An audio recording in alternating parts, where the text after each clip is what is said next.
Everyone, कैसे हो आप सब लोग? आई रियली होप आप सब लोग बहुत अच्छे होंगे। Please this side your SST teacher. And देखो बच्चों, आज की वीडियो में हम लोग करने वाले हैं आप लोगों की क्लास 7th की एसएसटी की न्यू बुक पार्ट नंबर 2 का chapter number 2 India and her neighbours. इसके हम लोग बच्चा करने वाले हैं आप लोगों के आज क्वेश्चन आंसर्स, जिसमें हम लोग आप लोगों को क्या करेंगे, आपके बिग क्वेश्चंस करेंगे एंड साथ साथ जो आपके एक्सरसाइज के क्वेश्चन आंसर्स है हम लोग वो भी कवर अप करेंगे।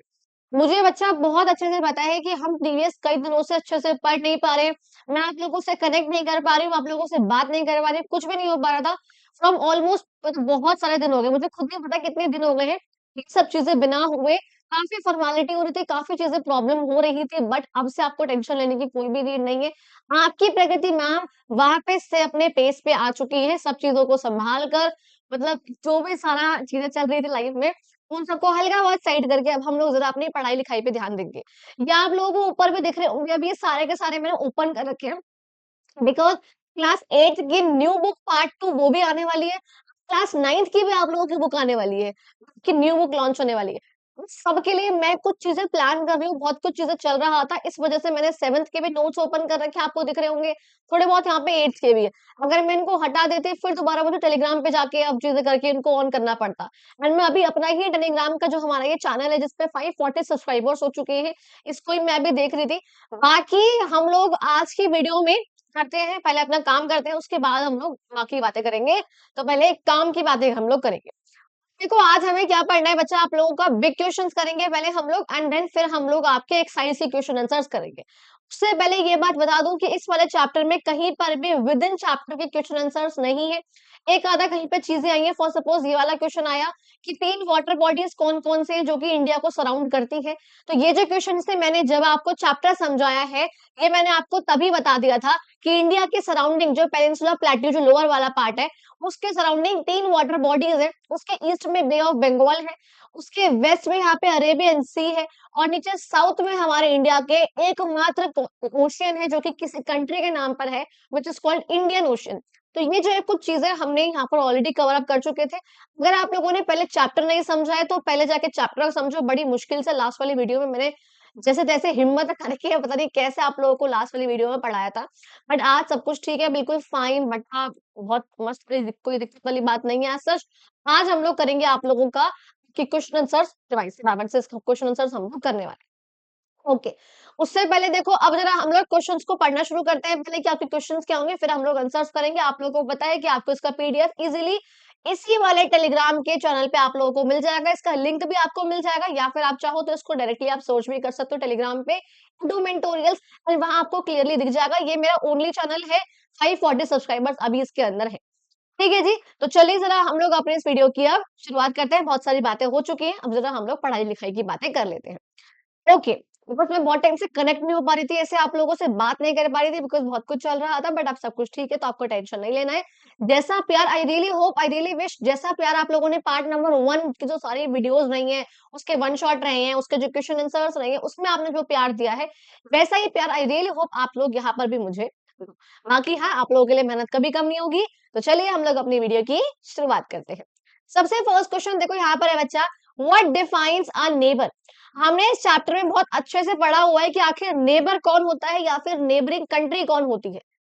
जस्ट शेयर्ड लैंड बॉर्डर, हमने इस चैप्टर में पढ़ा था कि कहीं पर भी हमने ये क्लॉज नहीं देखा है कि सिर्फ और सिर्फ वो कंट्रीज जो इंडिया के साथ अपना लैंड शेयर कर रही हैं सिर्फ वही हमारी नेबरिंग कंट्रीज है, नहीं।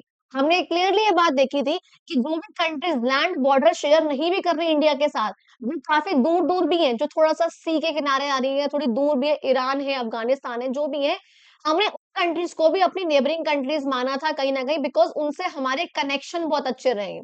हमने ये चीज पढ़ी थी, तो आपसे इस वाले क्वेश्चन में आप लोगों से यही वाली चीज पूछी गई है। और इसमें हम क्या लिखेंगे, एक नेबर जो है वो कंट्री होती है that is geographically close to another country, मतलब जो हमारे करीब है। इसका मतलब सिर्फ वो नहीं है कि जो लैंड बॉर्डर शेयर कर रही है, नहीं, बल्कि किस किस तरीके से एक कंट्री हमारी नेबर हो सकती है उसकी बात करेंगे। पहला, वो क्लियरली हम अपने हमारे साथ अपने लैंड बॉर्डर्स को शेयर कर रहे हो। हमारे लैंड बॉर्डर्स पाकिस्तान के साथ, चाइना के साथ, नेपाल के साथ, भूटान के साथ, म्यांमार के साथ, बांग्लादेश के साथ लग रहे हैं, तो ये क्लियरली हमारी बाउंड्रीज हैं, ये हमारे नेबर्स हैं। एक तो ये हुआ। दूसरा, शेयर्ड सी बाउंड्रीज, जो सी की बाउंड्रीज भी शेयर कर रही है। फॉर सपोज ऐसी कंट्री है जो कि हल्का सा बीच में एक सी आया है, उसके बाद जो है वो हमारे साथ बॉर्डर लगा रही है, बस बीच में एक पानी आ गया है, बीच में सी आ गया। वो कौन सी थी? श्रीलंका और मालदीव। तो कहते हैं वो भी है भैया। थर्ड, ज्योग्राफिकल क्लोजनेस, भैया वो हमसे काफी क्लोज है, हमारे काफी पास में ही है, वो just ज्यादा ज्यादा दूर नहीं है हमसे। कोई माउंटेन आ गया बीच में, कोई सी आ गई एक आधा बीच में, बस उससे वो थोड़ी सी दूर हो गई है, अलग हो गई है, बट वैसे वो हमारे पास ही है। और चौथा काफी इंपॉर्टेंट है, जिनके भी साथ हमारे हिस्ट्री में यानी कि हमारे इतिहास में, हमारे कल्चर के जो प्रीवियस कल्चर जो पहले का रहा है, एंशियंट कल्चर, मेडिवल कल्चर है ना, ट्रेडिशंस रहे, कस्टम्स रहे, करेंसी रही, जो भी चीजें रही है, इकोनॉमिक कनेक्शंस, वही करेंसी वाली बात मैंने बोली कि जिनसे भी हमारे ऐसे कनेक्शन रहे हैं इतिहास में, हमारी करेंसी उन तक गई है, हमारा कल्चर उन तक गया है, यहाँ तक कि हमारा रिलीजन भी उन तक गया है। तो ऐसे भी कंट्रीज जो है, क्या है वो, हम उन्हें अपनी नेबरिंग कंट्रीज मानते हैं। ऐसा हमने इस वाले चैप्टर में भी पढ़ा था। क्लियर है ये वाली बात? ठीक है जी, बहुत बढ़िया। क्वेश्चन नंबर 2 पे आते हैं। How do geography and history influence the nature of India relationship with her neighbour? यानी कि इस तरीके से किसी भी कंट्री की, जो भी किसी भी हमारी इंडिया की, फॉर सपोज इंडिया का इतिहास, इंडिया की ज्योग्राफी, किसी और का इतिहास, किसी और कंट्री का, किसी और की कंट्री, किसी और की जो ज्योग्राफी है, वो किस तरीके से इंडिया और इंडिया के जो दूसरी कंट्री है उसके रिलेशनशिप को वो करती है। समझ रहे हो कि किस तरीके से उसका रिलेशनशिप को इन्फ्लुएंस करती है, कि अगर इंडिया का इतिहास किसी से जुड़ा हुआ रहा है या इंडिया का किसी कंट्री के पास है, किस तरीके से उन दोनों के रिश्ते को इन्फ्लुएंस करेगी वो चीज, वो हमें यहाँ पे बताना है। वो उसके लिए देखो हम यहाँ पे एग्जांपल से बात कर सकते हैं। सबसे पहली बात करूंगी मैं ज्योग्राफी की, कि अगर कोई चीज है, जो कोई कंट्री है, कोई भी चीज है जो इंडिया के पास में है, तो कैसे उसके रिलेशनशिप जो है इन्फ्लुएंस होंगे उससे। देखो, कहते हैं इंडिया जो है वो लैंड बॉर्डर शेयर करती है, रिवर्स, माउंटेन रेंजेस, बहुत सारी कंट्रीज के साथ। ठीक है जी। जो नेचुरल फीचर्स है जैसे कि हिमालयाज है, हिमालयाज क्या करते हैं हमें पता है, हमारे नॉर्थ में इस तरीके से हमारे पास हिमालयाज है, ऐसे करके यहाँ इस तरीके से जाते हैं हिमालयस। तो ये हिमालयाज हमें चाइना से भी अलग करते हैं, नेपाल से भी अलग करते हैं, भूटान से भी अलग करते हैं, नेपाल ऐसे उससे भी अलग करते हैं। और ये घूमते हुए फिर ऐसे यहाँ तक हमारे जो पूर्वांचल हिल्स हम बोलते हैं, वो ऐसे करके भी आते हैं। वो क्या चीज दिखा रही है कि वो किस तरीके से लोग जो है वो कनेक्ट करते हैं। क्या करते हैं? लोग कनेक्ट करते हैं। बैरियर का काम हिमालयास करते हैं, रुकावट लगा रहे हैं हिमालयस, लेकिन फिर भी ये लोगों को क्या कर रहे हैं? कनेक्ट कर रहे हैं। हिमालय जो हमारे माउंटेन्स होते हैं, आपने देखा होगा माउंटेन्स में ना पास होता है। पास का मतलब ये नहीं कोई टिकट का पास है, नहीं। पासेस का मतलब होता है रास्ते। फॉर सपोज ये माउंटेन है और यहाँ पे मान लो ये चाइना है, ये इंडिया है। लोग बाग यहाँ से यहाँ पे कैसे आएंगे? तो यहाँ पे एक रास्ता बना हुआ होता है, इस तरीके से यहाँ पे रास्ता बना हुआ होगा ताकि लोग जो है आराम से ट्रेवल कर सके। तो वही यहाँ पर बता रखा है कि आखिर जो हिमालय है वो बैरियर का यानी कि रुकावट का काम तो करते हैं, लेकिन वो लोगों को, ट्रेड को कनेक्ट भी करते हैं। अच्छा, इतिहास का क्या इन्फ्लुएंस रहा है भैया? हमें पता है, हमारे जिस-जिस कंट्रीज़ के साथ हमारे ब इतिहास रहा है बहुत लंबा, ट्रेड का इतिहास रहा है कि उसका सामान यहाँ पे आया है, यहाँ का सामान उसके पास तक गया है, चाहे वो ईरान हो, चाहे अफ़गानिस्तान हो, चाहे पाकिस्तान हो, कोई भी कंट्री हो। माइग्रेशन हुआ है, बहुत हुआ है। बांग्लादेश से इंडिया, पाकिस्तान से इंडिया, इंडिया से बांग्लादेश, इंडिया से पाकिस्तान, ये बहुत हुआ है। लोग बागों ने ट्रैवल बहुत करा है। यहाँ के लोग वहां जाके बसने लग गए, वहां के लोग यहाँ आके बस के रहने लग गए, ये चीजें हुई हैं। कल्चर का बहुत एक्सचेंज हुआ है, भूलो मत। बुद्धिज्म, हिंदुइज्म, जैनिज्म, ये कितना ट्रैवल हुआ है। और बुद्धिज्म का तो बहुत ज्यादा ही ट्रैवल हुआ है, ये हम लोगों ने चैप्टर में भी पढ़ा है कि किस तरीके से बुद्धिज्म, इवन जो अशोका थे, अशोका के बेटे महेंद्र, उन्होंने तक और अपनी जो उनकी डॉटर थी संघमित्रा, उन अशोका ने अपने बेटा और बेटी को भी भेजा था कहाँ पर? श्रीलंका में, इसको बढ़ावा देने के लिए, किसको? बुद्धिज्म को फैलाने के लिए। तो किस तरीके से कल्चर का एक्सचेंज हुआ है वो हमको पता है, हमने वो चीज पढ़ी हुई है। बहुत से कंट्रीज है जो कि इन सब से इन्फ्लुएंस तो हुई है। और जो हमने देखा है पार्टीशन वगैरह जो हुआ है इंडिया पाकिस्तान का, तो उस टाइम पर भी इन सबके बीच में रिलेशनशिप जो है काफी इन्फ्लुएंस हुए थे। ठीक है जी। अच्छा, क्वेश्चन नंबर 3 की बात करते हैं। कहते हैं in what ways R India and her neighbours interconnected today? आज के टाइम पे इंडिया और उसके पड़ोसी देश किस तरीके से कनेक्टेड हैं? आज का टाइम हमको बताना है। तो पहली चीज, कोई भी कंट्रीज आपस में किस किस तरीके से कनेक्ट हो सकती हैं, बता रखा है मैंने। ट्रेड के थ्रू हो सकती है, ट्रांसपोर्ट के थ्रू हो सकती है, रिवर्स रिसोर्सेज कुछ शेयर्ड है उनके बीच में, कोई डैम बना हुआ है, बीच की कोई नदी है, उससे हो सकती है। कल्चर के टाइज है उसके बीच में, उससे हो सकती है। और ये एक मतलब एक्स्ट्रा पॉइंट है कि रीजनल कोऑपरेशन अभी समझाऊंगी आगे। इन सब चीजों से बट इस कल्चर में ही यहाँ पे रिलीजन भी आ गया, इस कल्चर में ही लैंग्वेज भी आ गई, ट्रेडिशन भी आ गया, फेस्टिवल भी आ गया, ये सब आ गया। अलग से मत कहना कि मैम रिलीजन वाला पॉइंट नहीं लिखा, रिलीजन वाला पॉइंट इसी के अंदर मैंने मेंशन करा हुआ है।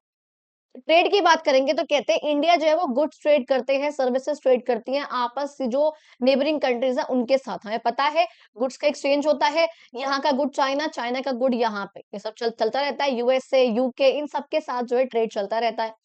ट्रांसपोर्ट एंड कम्युनिकेशन भैया ये सब भी चलता रहता है, रोड, रेलवे, एयर रूट, सी रूट, ये सब भी इंडिया को उसके नेबरिंग कंट्रीज के साथ कनेक्ट करके रखते हैं। लोग बाग जब ट्रेवल करते हैं तो कैसे करते हैं, या तो वो फ्लाइट से जाएंगे, या वो शिप से जाएंगे, या वो कार से जाएंगे, कैसे भी जा सकते हैं। अगर कोई बीच के रिवर्स है भैया, मान लो फॉर सपोज हमको इंडिया पाकिस्तान सबसे अच्छा एग्जांपल है इसका। इंडिया पाकिस्तान जो इंडस नदी है वो इंडिया में भी फ्लो करती है, वो पाकिस्तान में भी फ्लो करती है। क्या है उस टाइम पे भी तो इनके बीच का रिलेशनशिप बन रहा है ना एक, तो वो भी चीज यहाँ पे आएगी। चौथा यहाँ पे कल्चरल टाइज समझा चुकी हूँ ऑलरेडी, लैंग्वेज, रिलीजन, फेस्टिवल, कुछ भी यहाँ पर आपस में कनेक्ट हो रहा है, that is also framing the relationship. Regional cooperation की बात करेंगे हम, क्या बोलेंगे यहाँ पे जो कंट्रीज हैं वो एक साथ यहाँ पर काम करती हैं, South Asian Association for Regional Cooperation, ASEAN भी यहाँ पे एक एग्जांपल में आता है कि जो association of south east Asian country Nations हैं उसका यहाँ पर आएगा। बेसिकली क्या है कि जब भी कुछ कंट्रीज आपस में मिलती हैं तो उस वाले रीजन की प्रॉपर ग्रोथ के लिए, उस वाले पूरे रीजन की ग्रोथ के लिए वो आपस में कंट्रीज एक साथ आती हैं ताकि वो पूरा ही रीजन ग्रो कर सके। अब इसमें क्या होता है, सारी ही कंट्रीज आपस में मिलजुली हुई हैं, सारी कंट्रीज जुड़ी हुई हैं, तो सबकी ही हर एक कंट्री की यहाँ पे इंडिविजुअल ग्रोथ भी होती है और उस पूरे रीजन की भी ग्रोथ होती है। That is called cooperation. Cooperate करना कैसे, रीजनल, पूरा एक रीजन यहाँ पे जो है वो कोऑपरेट करेगा। क्लियर हुआ। अब यहाँ पर मैडम ये क्या है, साउथ एशियन। देखो आपका हमारा जो इंडिया है वो साउथ एशिया में तो आता है, तो अगर पूरा एशिया इतना बड़ा है तो नीचे का साउथ एशिया वाला पार्ट ही तो है जो इंडिया आता है जिसके अंदर। तो इसके आसपास की जो भी कंट्रीज हैं ये वाली प्रॉपर ये सारी कंट्रीज, बस इसे हम बोलते हैं हमारे पास सार्क। तो south Asian Association for Regional cooperation के लिए यहाँ पर ही आया है, not a part that much of your syllabus. तो आप बस ये 4 पॉइंट भी याद रख लोगे तो भी आप लोगों के लिए बहुत होगा। एंड प्लीज कोई बच्चा ये मत कहना मैम नोट्स लंबे थे या फिर मैम क्वेश्चन के आंसर्स लंबे थे, पहले भी समझा चुकी हूँ। अगर आपको अगर आपका फॉर सपोज किसी बच्चे को ये 4 पॉइंट इजी लग रहे हैं ऊपर के, तो क्या पता बच्चा वो 4 पॉइंट याद करे। क्या पता किसी बच्चे को ये नीचे के 4 पॉइंट अच्छे लग रहे हो, क्या पता किसी को ये 3 अच्छे लग रहे हो और एक ये अच्छा लग रहा हो, तो कुछ भी हो सकता है। इसलिए भाई मुझे यहाँ पर हजारों बच्चों के अकॉर्डिंग वीडियो बनानी होती है ना बच्चा, इसलिए आप लोगों को जो पॉइंट बेटर लगे आप अपने अकॉर्डिंग उसको याद कर लो, है ना। मेरी तरफ से कोई दिक्कत थोड़ी है। बाकी कोई अगर डाउट हो, कोई चीज पूछनी हो तो आप लोग डीएम भी कर सकते हो, आपको पता है। एंड आप लोग साथ साथ कमेंट बॉक्स पे भी पूछ सकते हो। चलो, अब मैंने बता दिया भैया विद इन तो कोई क्वेश्चन इसका है नहीं। हम तो विद इन नहीं है तो कहाँ जाएंगे, हम जाएंगे भैया नीचे सबसे। और नीचे जाकर हम कहाँ पे आएंगे, हम आएंगे यहाँ पर क्वेश्चन एंड एक्टिविटीज में। अब इसका हम लोग करेंगे यहाँ पर क्वेश्चन नंबर 1। एक्सप्लेन करो who maritime neighbor is with two examples with respect to India।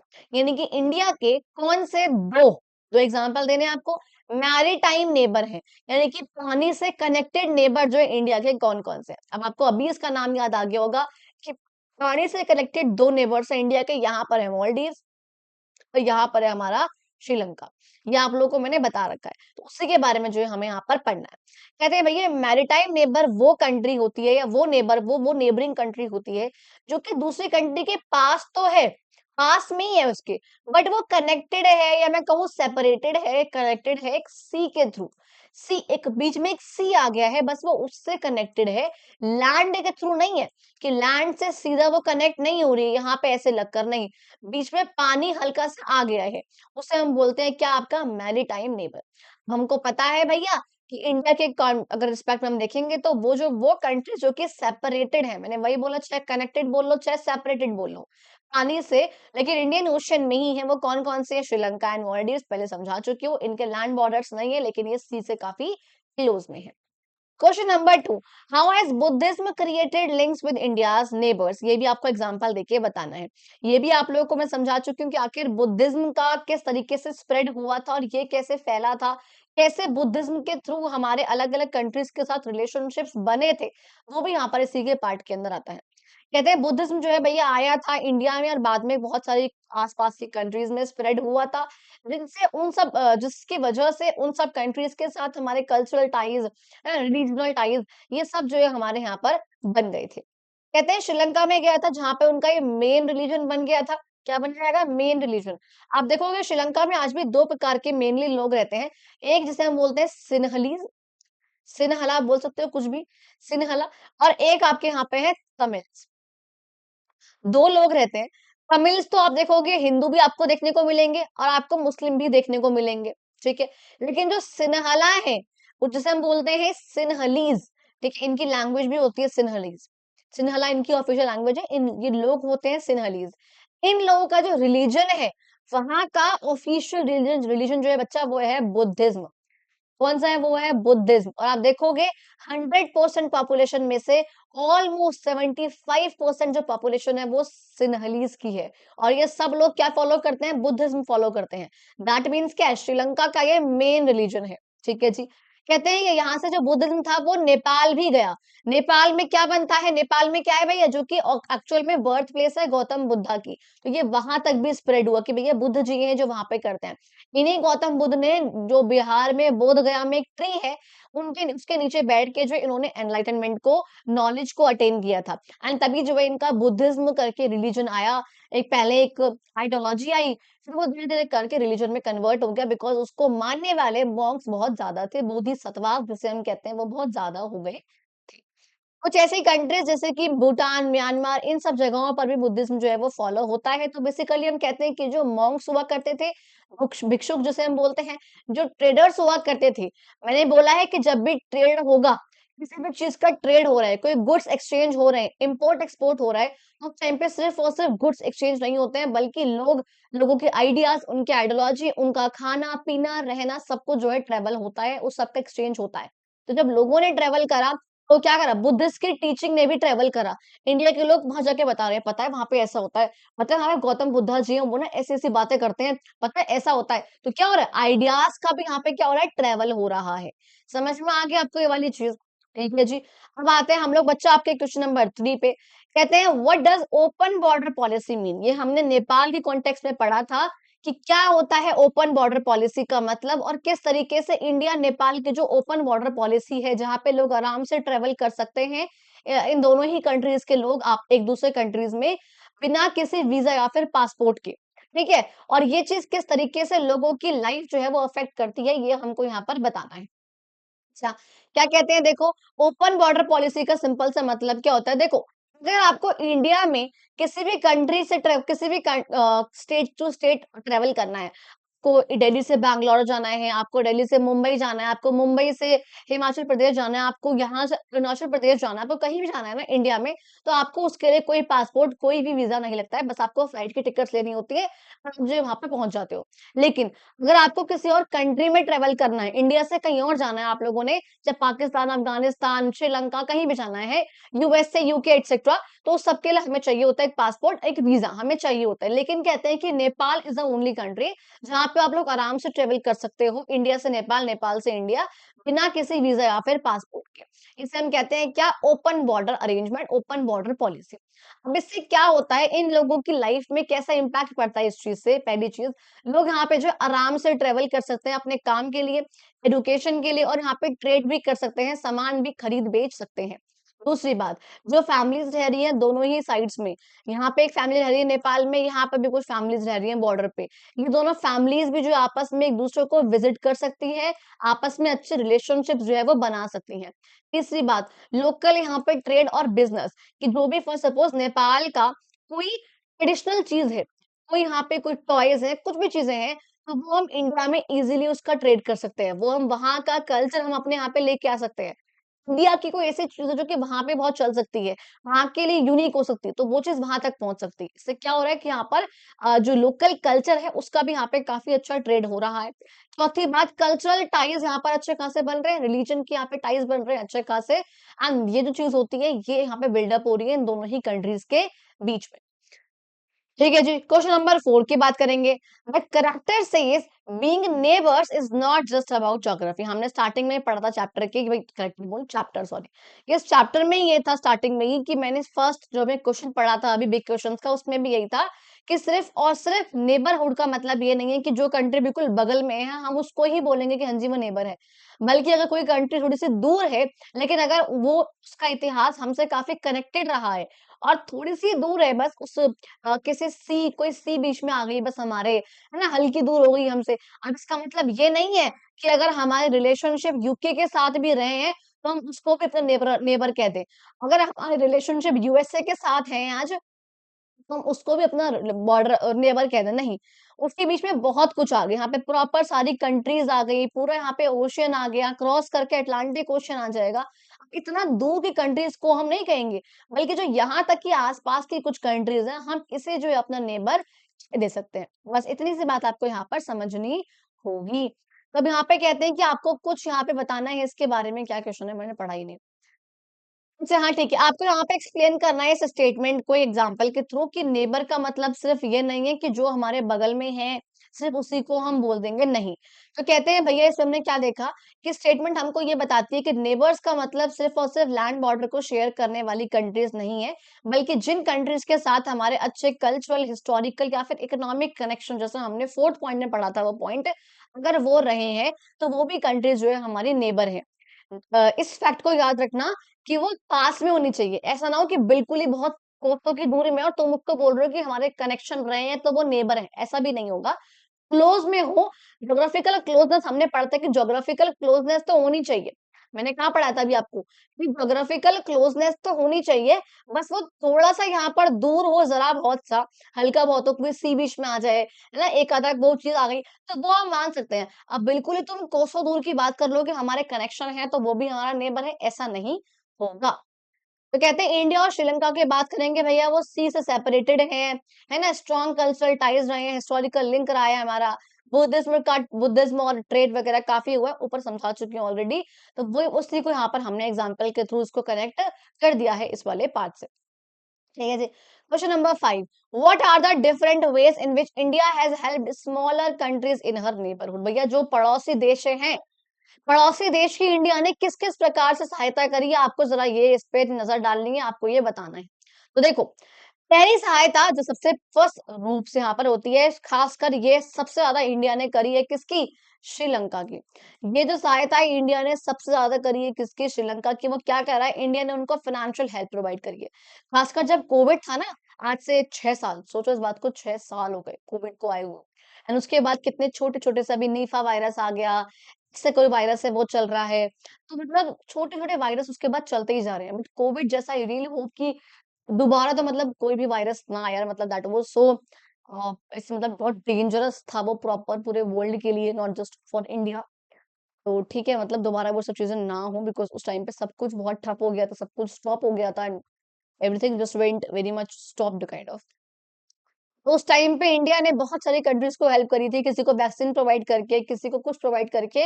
And same ऐसे इंडिया ने श्रीलंका की बहुत हेल्प करी थी, उसको लोन प्रोवाइड करके, सपोर्ट प्रोवाइड करके, and खासकर फाइनेंशियल हेल्प, पैसों में हेल्प प्रोवाइड करी थी। प्लस यहाँ पे इंडिया कुछ कंट्रीज में रोड्स, स्कूल्स, हॉस्पिटल्स वगैरह ये सब बनवाते रहते हैं, तो यहाँ पर ये चीज भी करता है इंडिया। डिजास्टर रिलीफ भैया, इंडिया जो है खाना, मेडिसिन, रेस्क्यू टीम्स यहाँ पर जो है भेजता है। जैसे यहाँ पे आप देखोगे जब 2015 का अर्थक्वेक आया था, उस टाइम पे नेपाल काफी तहस-नहस हो गया था, तो इंडिया ने अपनी रेस्क्यू टीम भेजी थी, खाना भेजा था एंड इवन मेडिसिन तक जो है इंडिया ने वो भेजी थी नेपाल में। एंड सेम ऐसी हेल्प जो है इंडिया श्रीलंका में करता रहता है। और थर्ड पार्ट क्या है? Medicinal and educational support. देखो, मेडिकल, मेडिसिनली, मेडिसिनल तो ऊपर हो गया। मेडिकल सपोर्ट बेसिकली क्या है कि लोगों को, बच्चों को एजुकेशन प्रोवाइड कराने के लिए जो भी यहाँ पे चीजें हो सकती हैं कि स्कॉलरशिप वगैरह वगैरह प्रोवाइड करके, तो वो जो है इंडिया यहाँ पर करता रहता है। चौथा यहाँ पर इंफ्रास्ट्रक्चर भैया, रोड वगैरह बनवाना, रेलवे, कुछ प्रोजेक्ट वगैरह बनवाना, भूटान, बांग्लादेश, नेपाल, इन सबके साथ वो भी करता रहता है। सिक्योरिटी एंड पीस यहाँ पर लेकर आना, ताकि आराम से जो है काम वाम चलता रहे। ठीक है जी। क्वेश्चन नंबर 6 पे आएंगे। How do share challenges become opportunities for cooperation, were there examples in chapter to illustrate this. ठीक है, कहते हैं किस तरीके से अगर किसी भी कंट्रीज के बीच में चैलेंजेस रहे, सोचो इंडिया और श्रीलंका के बीच में एक चैलेंज आ गया है, भुखमरी आ गई है, कुछ भी आ गया है। किस तरीके से अब इन दोनों के बीच में रिलेशनशिप बनवाने की वो एक अच्छी अपॉर्चुनिटी हो सकती है? क्या ऐसा करा जा सकता है? तो वही यहाँ पर कह रहे हैं। कहते हैं इसका मतलब है ऐसी प्रॉब्लम्स जो कि अफेक्ट कर रही है दोनों या फिर जो भी नेबरिंग कंट्रीज है उन सबको यहाँ पर अफेक्ट कर रही है। तो इसके कोई कॉन्फ्लिक्ट क्रिएट करने से ज्यादा बेहतर है कि किस तरीके से आपस में कंट्रीज कोऑपरेट करके एक साथ काम कर सकती हैं ताकि दोनों ही कंट्रीज का कोऑपरेशन भी हो जाए, काम भी हो जाए एंड इनके बीच का रिलेशनशिप और बेहतर ही बन सके। देखो जैसे क्या हो सकता है, रिवर्स को मैनेज करना। इंडस नदी, इंडस वाटर ट्रीटी 1968 वो आ गया था ना। नेचुरल डिजास्टर्स का यहाँ पर होना, नेचुरल डिजास्टर्स का होना, जैसे मैंने अभी बताया था कि 2015 में नेपाल का जो अर्थक्वेक आया था उसके थ्रू ही यहाँ पर इंडिया ने काफी हेल्प करी थी। तो मैंने एक वो आपको बताया था अभी। एंड ट्रेड इश्यूज से यहाँ पर कि अगर ट्रेड का कोई इशू अगर हुआ है, तो अगर ट्रेड में कोई प्रॉब्लम हुई है, टैक्सेस बढ़ गया है, कुछ भी ऐसा हो गया है यहाँ पर, उसको भी हम कोऑपरेट करके उसको हम ठीक कर सकते हैं। वो चीज यहाँ पर जो है बताई हुई है। कहते हैं कुछ ऐसी कंट्रीज हैं जो कि एक कंट्री से दूसरी, कुछ ऐसे रिवर्स है जो कि एक कंट्री से दूसरी कंट्री में जो है फ्लो करते हैं। इंडस वाटर का एग्जांपल दे चुकी हूँ। तो आपस में कंट्रीज को काम करना चाहिए ताकि वो इसका पानी को एफिशिएंटली मैनेज भी कर सके और ना ही अपने दोनों के बीच का रिलेशनशिप जो है वो खराब करने चाहिए। बिकॉज देखो भैया वो नदी है, उसको नहीं पता कि यहाँ पर माउंट बैटन आके बंटवारा कर चुका है। उसको नहीं पता कि कहाँ मुझे क्या मेरा फ्लो है बेसिकली। अच्छा ये इंडिया है ये पाकिस्तान है, उसको नहीं पता, वो बस फ्लो कर रही है। अपने इंडिया में देखोगे कावेरी नदी, उसको नहीं पता कहाँ फ्लो करना है, वो तो बस सारी कुछ स्टेट्स के बीच में फ्लो करे जा रही है। तो तो स्टेट गवर्नमेंट ने मिलकर भी तो उसका समाधान निकाला ना। ऐसे अगर कोई रिवर है जो कंट्रीज के बीच में आ रही है, उसका भी सोल्यूशन निकालो। ये हाथ में डंडा लेके लड़ने क्यों पहुंच जाते हो? ये हम लोग नहीं करते इंडिया वाले, ठीक है? समझ जाओ ये। सॉरी। ओके, नेचुरल डिजास्टर्स देखो, वो ब्रिटिशर्स थे ना, वो हमारे यहाँ पे आकर हिंदू और मुस्लिम के बीच में एक बहुत बड़ा पार्टीशन का बीज बोकर गए हैं। समझ रहे हो? पार्टीशन का बीज उन लोगों ने बोया। क्योंकि हमारे इंडिया पाकिस्तान के लोग ऐसे समझो कि वो तो, उनको जैसे मतलब बेचारों को इतना पता ही नहीं है कि ये लोग हमारे साथ खेल के जा चुके हैं। पर वो खेल के जा चुके हैं ब्रिटिशर्स, और ये दोनों बेचारे खिल गए। मैं तो कहूंगी ये दोनों खिल गए। तो दैट वाज द पॉइंट। बाकी हम यहाँ पे रिलीजन को लेकर कोई भी डिबेट नहीं कर रहे हैं। वो सारे ब्रिटिशर्स की मैं कितनी ही बुराई करूं उतना कम है मेरे लिए। क्या फायदा वाली बात है कि जिसको जो करना था, माउंट बैटन को जो करना था वो करके जा चुका है। उसके बच्चे के बच्चे के बच्चे के बच्चे जो भी होगा आज के टाइम पर, वो तो मेरी वीडियो नहीं देख रहा होगा, तो उसको मेरे चार बातें बोल देने से क्या कोई फर्क पड़ रहा होगा? नहीं पड़ रहा होगा। तो क्यों बोलना, अपनी एनर्जी क्यों वेस्ट करें हम? छोड़ो, चलो आगे बढ़ते हैं। ओके, इंडिया ने बहुत सारी कंट्रीज की हेल्प करी है, यहाँ पे रीजनल कोऑपरेशन भी बिल्डअप करा है, ये मैं ऑलरेडी समझा चुकी। क्वेश्चन नंबर 7 यहाँ पे आएगा, अगर बॉर्डर्स यहाँ पर सिर्फ और सिर्फ कल्चर या कनेक्शन के थ्रू बने होते तो मैप कैसा दिखता?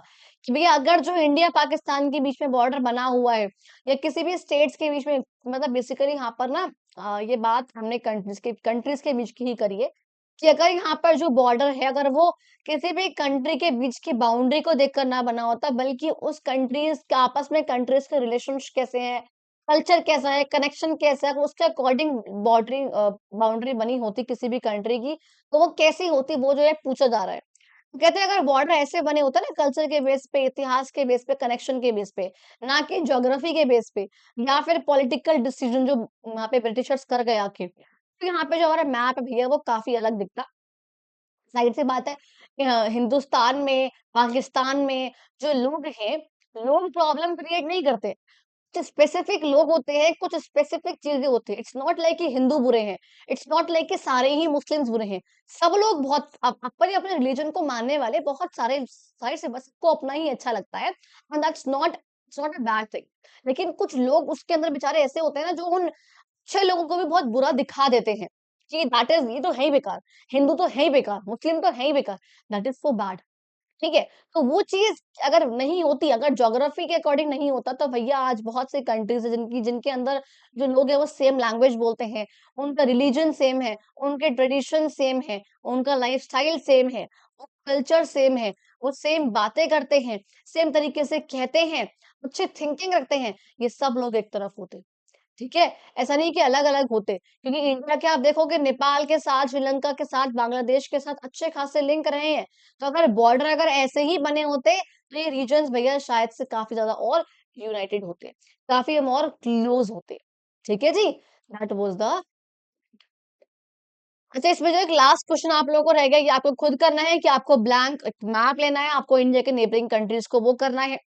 आपको एरो बनाना है कि हाँ जी, कौन-कौन सी कल्चरल फ्लो है बेसिकली, मतलब कहाँ पे कौन-सा फूड है, फेस्टिवल्स है, लैंग्वेजेज़ हैं इंडिया और उसके नेबर्स के बीच में।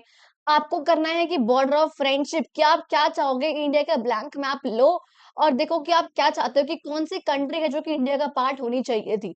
तो आप एक फ्रेंडशिप किसके साथ रखना चाहोगे, आपको वो जो है बताना है उसके अंदर।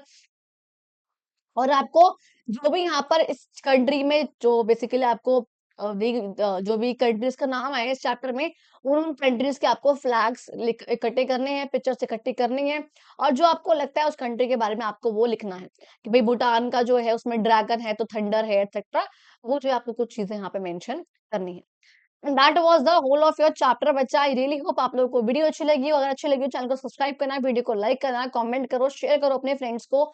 एंड अगर कोई भी आप लोगों को बात करनी हो तो ये वाला आपका मेरा टेलीग्राम सॉरी इंस्टाग्राम का ये लिंक है, बेसिकली यूजर नेम है, आप यहाँ पे मुझे कर सकते हो। एंड आपको इसका पीडीएफ चाहिए होगा टेलीग्राम चैनल में, यहाँ पे मैं अपलोड कर दूंगी अभी। ठीक है? तो जब तक आपके पास ये वीडियो आएगी, आपके पास ऑलरेडी आ चुका होगा वो, तो आपको टेंशन नहीं लेनी है। बाकी कोई और वीडियो आप लोगों को बहुत फटाफट से चाहिए हो, तो आप लोग कमेंट बॉक्स में बताना है। हम लोग वापस आ चुके हैं अपने उसी पेस के साथ। एंड जो आगे वीडियोज़ आएँगी, वो ऐसे ही, इससे ही शानदार तरीके से, इसी एनर्जी के साथ आएँगी, जैसे लास्ट टाइम हमारी पार्ट 1 की वीडियोज़ आई थी। Thank you so much and मिलते हैं हम लोग अपनी अगली वीडियो में।